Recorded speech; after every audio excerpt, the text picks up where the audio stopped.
Simulation that we're going to run is a Monte Carlo simulation, and the Monte Carlo simulation basically consists in simulating statistic variations of the active and passive devices. So what will happen is that for each, we are going to iterate many times, many simulations, and for each simulation the simulator will add variations for each device.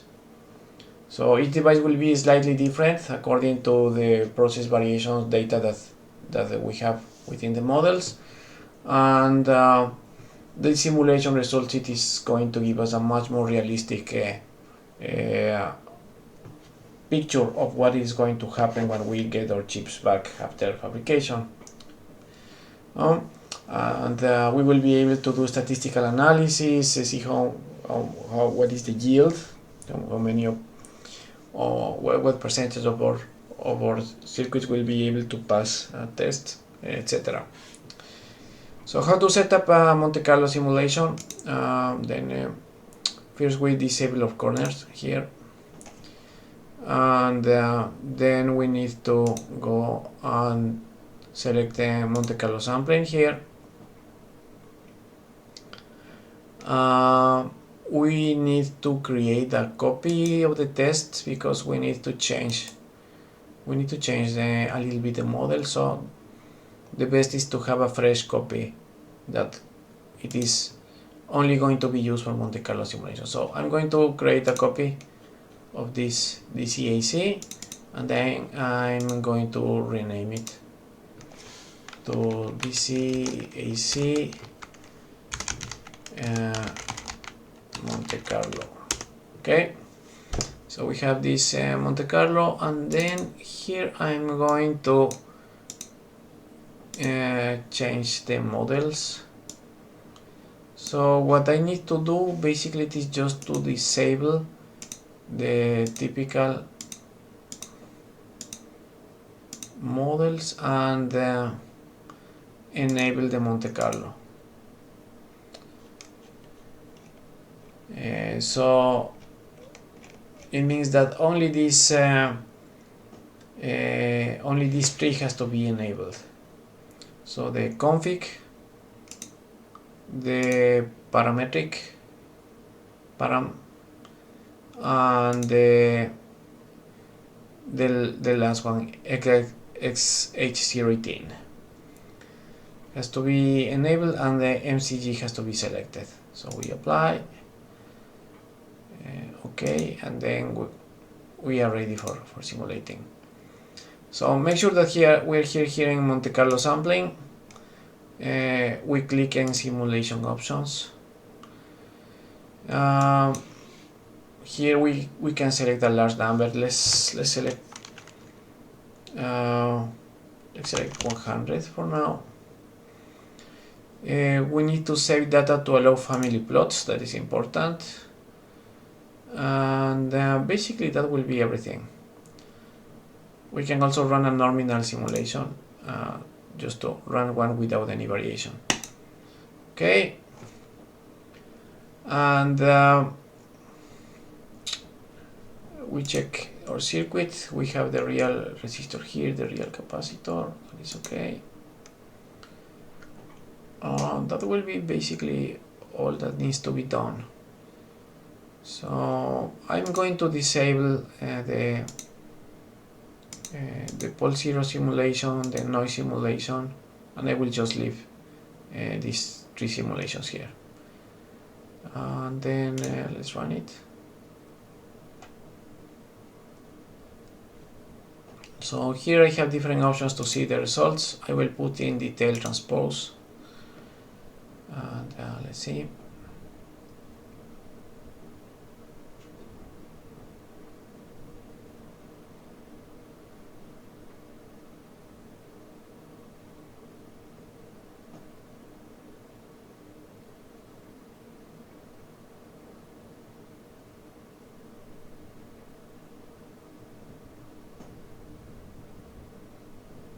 And I will be simulating this at 27 degrees. Okay, that is the nominal temperature that I have for the model. Okay, it is done. Let's just double check that.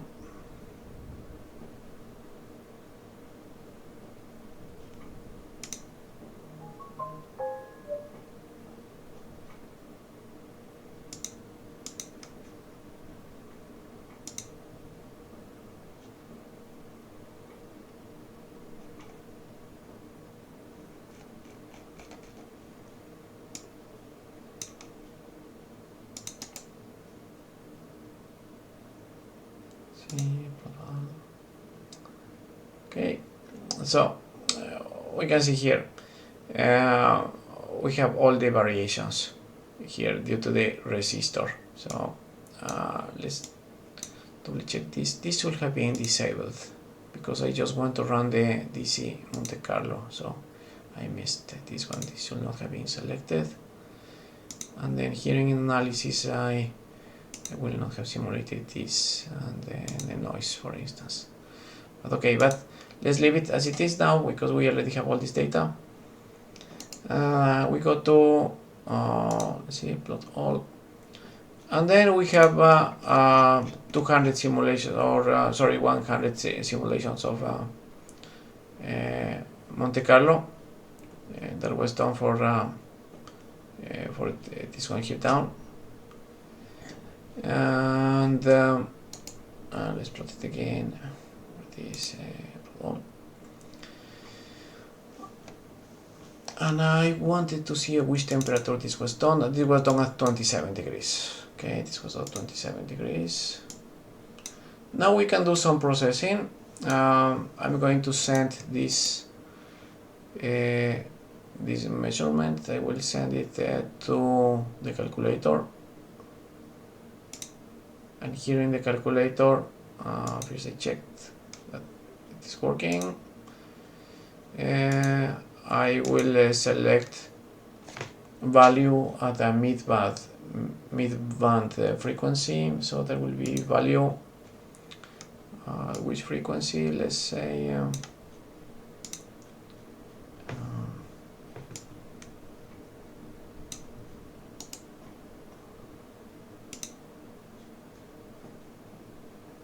let's say that 10 kilohertz.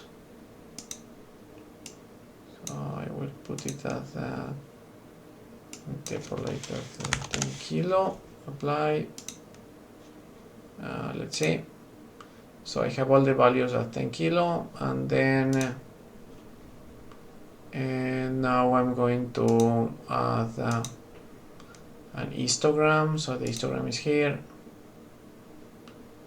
and the number of bins I will leave it at 10. Let's see what happens. Apply, and then it is I come back here. It is a complex number, so first I will use the mag to extract only the magnitude. So that will be here. So that will be magnitude.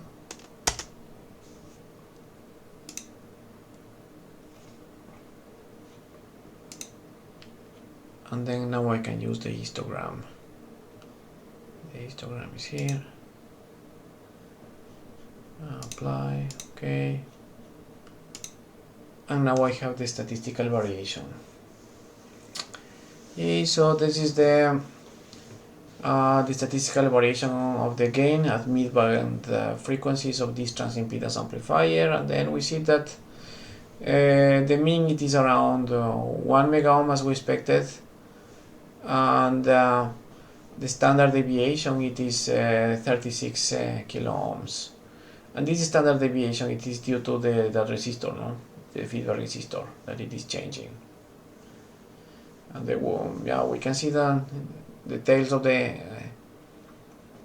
curve appear at around 0.83 mega, and they go to around 1.08, so it's around 10% dispersion.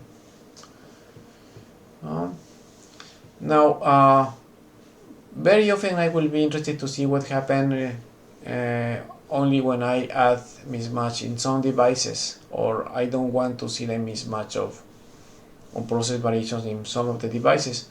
So the tool is very powerful because it allows me to configure devices that I want to simulate. So let's check that very quickly. I go to Monte Carlo here, and then I can click here and specify instances devices. And here I have some very interesting options. I can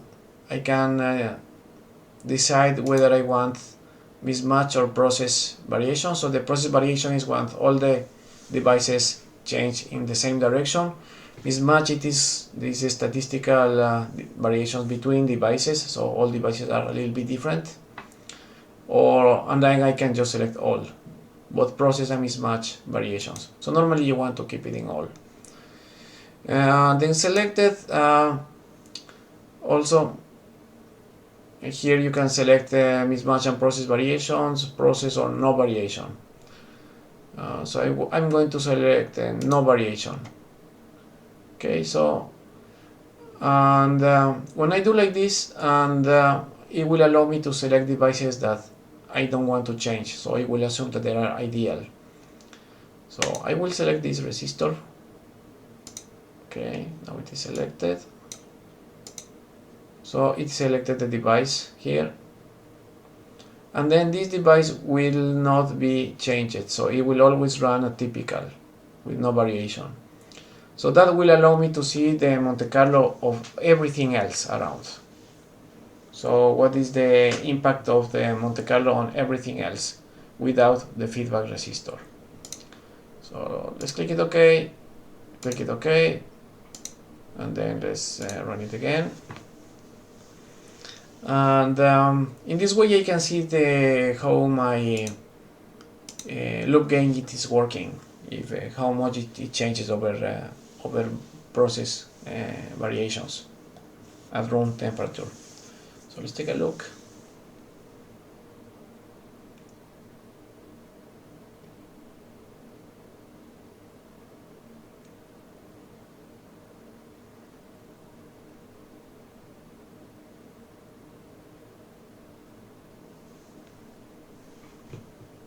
Okay, it is done. So let's take put all, and then you can see I had 100 samples, and as I expected, at mid-band frequencies there is really no variation, because the very large loop gain that I have, it is just fixing all process variations inside the loop. So we're going to do the same as we did before. Now let's take a look. Send this to the calculator. Okay, we send it to the calculator. Let's take the magnitude. No, first let's take a value at mid-band frequencies. Take a value 10 kilo. It's okay. And now we take the magnitude here. Let's test it. Okay, that is correct. And now let's add the histogram, and the number of beans 10. That is okay. We can even add some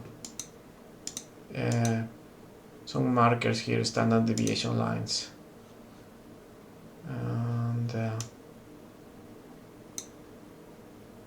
and density estimator. Let's take a look. Okay, so when we check here, we see that the mean it is 1 mega ohm as we expected. Most of the samples are located there, and the standard deviation it is 137 ohms. So there is very little variation. So we see the curve here. The 3 sigma it is smaller than 1%.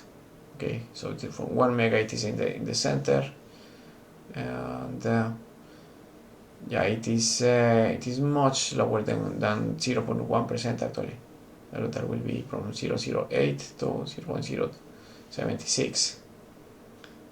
So it is extremely little variation thanks to the loop gain. So in the same way, I can run other kind of tests, both corners and Monte Carlos for the other parameters of interest, including the transients. I can also run the transients for the power supply, for the signal and the source. Also run the pulse transient to check the impulse response. I can check the power supply rejection ratio also. I think we have it also here, that one. That will be this one here. We can take a look how it looks. Yes, so we have it here. So it goes from minus 77 to minus 88 dBs over the 100 samples. So we run 100 samples now. Normally in a block you might want to run 200 to 300 samples just to make sure so that your statistics are reasonably good. So you have many samples covering all possible variations. 100 is kind of okay, but I will prefer to run 200 to 300. So no big variation from the typical case. Okay.